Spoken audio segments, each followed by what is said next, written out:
السلام علیکم ورحمۃ اللہ وبرکاتہ۔ ہمارے قریب کے گاؤں میں دو بہنیں رہتی ہیں جن کی عمر بالترتیب 13 اور 14 یا 14 اور 15 سال ہوگی۔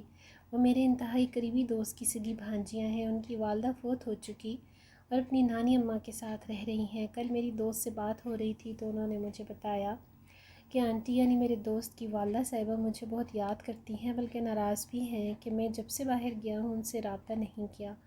ان کا شکوہ بھی بجا تھا، مگر میری بھی مجبوریاں ہیں۔ یہاں ڈیوٹی بہت لمبی ہوتی ہے، میں تو اپنے گھر بھی رابطہ نہیں رکھ پاتا کہ جا کے آنٹی سے بات کر سکتا۔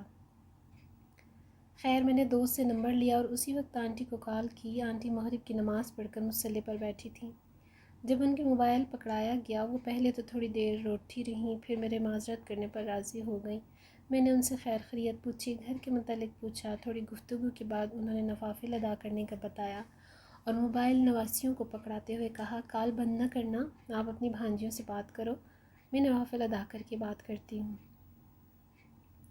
میں نے ان دونوں بہنوں سے بات چیت شروع کر دی اور بات گھومتے گھماتے رمضان اور پھر عید پر پہنچ گئی۔ عید کی شاپنگ کی بات ہوئی تو بچیوں کے چہرے اداس ہو گئے۔ انہوں نے بات کو بدل دیا، کسی اور موضوع پر بات چلی گئی اور پھر اچانک سے چھوٹی بہن نے مجھ سے سوال کیا کہ آپ کو ہم سے نفرت نہیں ہے؟ یہ سوال سن کر مجھے عجیب سا لگا۔ بڑی بہن نے فوراً سے بات بدلنا چاہی، مگر میں ضد پر اڑ گیا تو اس نے بتایا کہ جب سے والدہ صاحبہ فوت ہوئی ہیں والد صاحب نے ہم سے قطع تعلق کر لیا ہے اور ہم کو اپنی اولاد ماننے سے انکار کر دیا ہے۔ یہ بات ہمارے ننیال کے گاؤں میں بھی پتہ چل چکی ہے۔ اب اگر کوئی ہم سے رشتہ داری کی خاطر بھی آتا ہے تو گاؤں کے لوگ، خاص کر ہمارے قریبی لوگ، انہیں بتا دیتے ہیں کہ ان کو ان کا باپ بھی اپنی اولاد نہیں مانتا۔ یوں ہمارا رشتہ جڑنے سے پہلے ہی ٹوٹ جاتا ہے۔ چند دن پہلے کی بات ہے کہ میری چھوٹی بہن گاؤں کے ایک گھر میں محفل تھی، وہاں سے فارغ ہو کر آ رہی تھی کہ راستے میں خالی گلی کے اندر امام مسجد صاحب کے بیٹے نے اس سے زبردستی کرنے کی کوشش کی ہے۔ میری بہن نے مزاحمت کی تو اس نے دھمکی دیتے ہوئے کہا کہ اگر میں چاہوں تو تم کو ابھی کے ابھی سنسار کرنے کا حکم دلوا سکتا ہوں۔ اس سے پہلے کہ میری چھوٹی بہن کوئی جواب دیتی، پیچھے سے میری نانی اماں بھی نکل آئیں تو وہ لڑکا میری نانی اماں کو دیکھ کر وہاں سے چلا گیا۔ میری بہن نے ساری بات رو رو کر نانی اماں کو بتائی اور تب سے بہت پریشان رہنے لگی ہے۔ کہتی ہے کسی دن لوگ ہم کو مار دیں گے اور ہمارا جنازہ پڑھنے والا بھی کوئی نہیں ہوگا۔ میں نے اور نانی اماں نے اس کو بہت سمجھایا ہے، مگر یہ نارمل نہیں ہوتی۔ تب سے انہی باتوں میں کھوئی رہتی ہے۔ رات کو عشاء کے بعد مصلی پر کھڑی ہوتی اور کئی بار ہم سحری کے لیے اٹھتے تو یہ مصلی پر ہی ہوتی ہے۔ نانی اماں نے اس کو بہت سمجھایا ہے۔ وہ اس کی عید کی شاپنگ کے لیے کہیں سے 1500 روپے ایڈوانس بھی لے کر آئی ہیں تاکہ اس کی مرضی کی چوڑیاں، مہندی وغیرہ دلا سکیں، مگر یہ پھر بھی خوش نہیں ہوئی۔ بڑی بہن کی بات ختم ہوئی تو میں نے بات بدلتے ہوئے بڑی بہن سے پوچھا کہ صرف مہندی اور چوڑیاں ہی کیوں؟ جوتی کپڑے کیوں نہیں؟ میرا سوال سن کر پہلی بار بڑی بہن بھی رونے لگی اور روتے ہوئے بتایا کہ جب سے والدہ صاحبہ فوت ہوئی ہیں ہم نے نئے کپڑے نہیں خریدے اور نہ پہنے ہیں، بس لوگوں کے اترے ہوئے پہن کر گزارا کر لیتے ہیں، ہمیں کون سا کہیں جانا ہوتا ہے۔ اور پھر رازدارانہ انداز میں بولی، بھائی میری والدہ صاحبہ غلط کردار کی نہیں تھی، بس ان کی مجبوریاں تھی، بیٹا کوئی تھا نہیں، شوہر کراچی میں جاب کرتے تھے تو گھر کا سامان خریدنے کی خاطر انہیں نکلنا پڑتا تھا اور ان کا گھر سے نکلنا ہی ان کا جرم تھا۔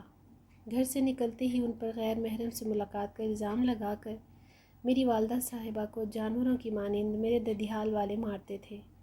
ایک بار میری والدہ صاحبہ ہمارے لیے عید کے کپڑے لائیں تو میں نے جلدی جلدی چھپا دیے تاکہ کسی کو پتہ نہ چلے کہ میری والدہ صاحبہ بازار گئی تھیں اور یہ مار کھانے سے بچ جائیں، مگر جب کپڑے چھپا چکی اور والدہ صاحبہ کو پوچھنے پر ان کو وجہ بتائی تو وہ مسکراتے ہوئے بولیں، بیٹا وہ مار میرے نصیب میں لکھی جا چکی ہے، مجھے بس سے اترتے ہوئے تمہارے دادا نے دیکھ لیا تھا اور پھر واقعی میری ماں کو اتنا مارا گیا تھا 2 دن بستر سے نہیں اٹھ سکی تھی۔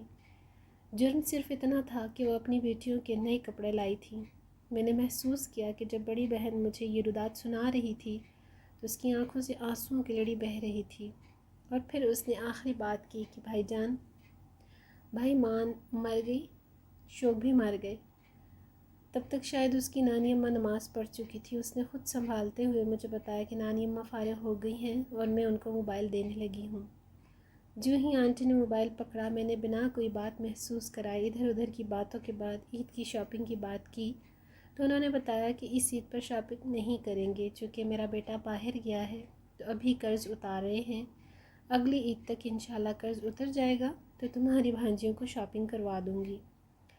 میں نے ان سے کہا کہ آپ کا ایک بیٹا مقروض ہے، دوسرا تو نہیں، اور ساتھ ہی بچیوں کی شاپنگ کے لیے 5,000 روپے بھیجنے کا وعدہ کر لیا۔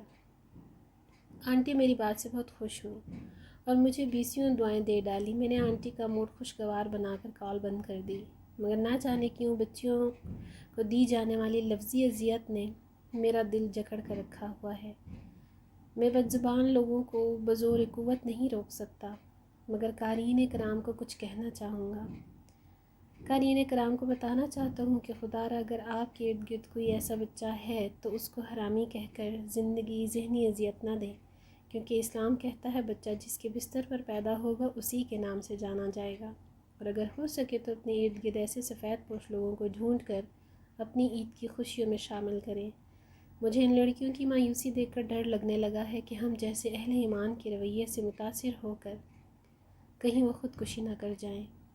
میں سسرال والوں اور خاص کر شوہروں سے کہنا چاہتا ہوں کہ خدا کے لیے اپنی بیویوں بہوؤں پر ایسے گھٹیا الزامات نہ لگائیں۔ آپ زبان سے محض الفاظ نکالتے ہیں مگر لڑکی کی پوری زندگی گالی بن جاتی ہے۔ مرد کا بطور باپ یہ حق بالکل بھی نہیں بنتا کہ اگر بیٹا نہ ہو تو بیٹیوں کو اولاد ماننے سے ہی انکار کر دیا جائے۔